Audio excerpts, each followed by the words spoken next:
জয় শ্ৰীৰাম জয় শ্ৰীৰাম জয় শ্ৰীৰাম জয় হনুমান জয় হনুমান জয় হনুমান। আজি হনুমান সংকল্পৰ দ্বিতীয় দিন। ডেইলি ৰুটিন নেকি?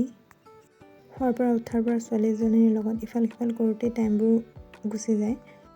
তাৰপিছত আহি ঘৰ সাৰি লৈ মুচি ল'লোঁ।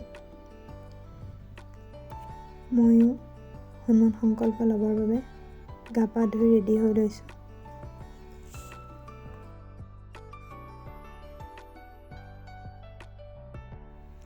হনুমান সংকল্প লোৱাৰ নিয়ম অনুসৰি কালি হনুমানজীৰ বাবে আগবঢ়োৱা প্ৰসাদটো লৈ পাতখনতে লৈ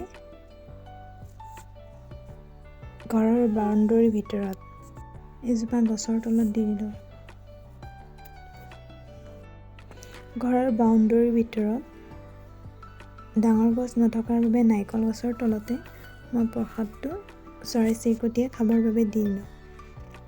তাৰপিছত আহি চাফ চিকুণ কৰি ল'লোঁ। ধূপৰ যিবোৰ পৰে বগা বগা সেইবোৰ আঁতৰাই চাফ চিকুণ কৰি ল'লোঁ। ঠাইখিনি মচি লৈ চাফ চিকুণ কৰি ল'লোঁ। প্ৰথম দিনাখন যিখন আসনত বহি হনুমান চালিচা সংকল্প লোৱা হয় সেই আসনখন 11 দিন একেখন আসনতে বহি হনুমান চালিচা সংকল্প সম্পূৰ্ণ কৰিব লাগিব। ময়ো সেই কালি বহি লোৱা আসনখনকে পাৰি ল'লোঁ। শ্ৰীৰামজী আৰু হনুমানজীৰ নাম লৈ চাকি বন্তি জ্বলাই ল'লোঁ। মই আজি প্ৰসাদ আগবঢ়োৱা নাই। হনুমান সংকল্পৰ বিধিৰ অনুসৰি হয়তো 11 দিনেই প্ৰসাদ আগবঢ়াব পাৰে, নহ'লে প্ৰথম দিনাখন প্ৰসাদ আগবঢ়াব পাৰে আৰু শেষৰ দিনাখন প্ৰসাদ আগবঢ়াব পাৰে।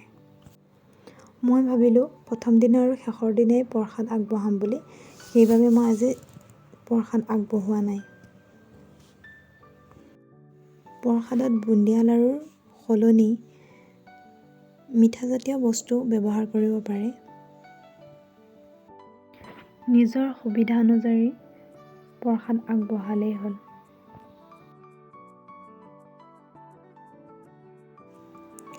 কালি পঢ়াৰ দৰে আজিও মই মোৰ মনৰ পৰা লিখা লেখনিখিনি পঢ়ি লৈছোঁ। তাৰপিছত হনুমান চালিচা পাঠ কৰিম। হনুমান চালিচাখন আজিও 7 বাৰ পাঠ কৰিছোঁ। কালিৰ দৰে হনুমান সংকল্পত যি নিয়ম অনুসৰি প্ৰথম দিনা পূজাভাগ আৰম্ভ কৰে, 11 দিন সেই একেই ধৰণে পূজাভাগ আৰম্ভ কৰিব লাগিব।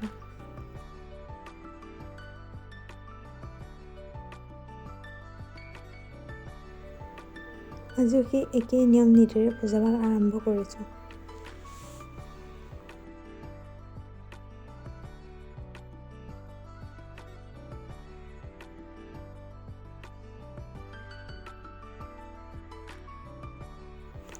হনুমান চালিচা পাঠ কৰি থাকোঁতে ছোৱালীজনী আহি কোচতে বহি ল'লেহি। এয়া চাওকচোন। দ্বিতীয় দিনৰ হনুমান সংকল্প ইমানতে সামৰণি মাৰিলোঁ। ভিডিঅ'টো ভাল লাগিলে লাইক, কমেণ্ট আৰু শ্বেয়াৰ কৰি দিব।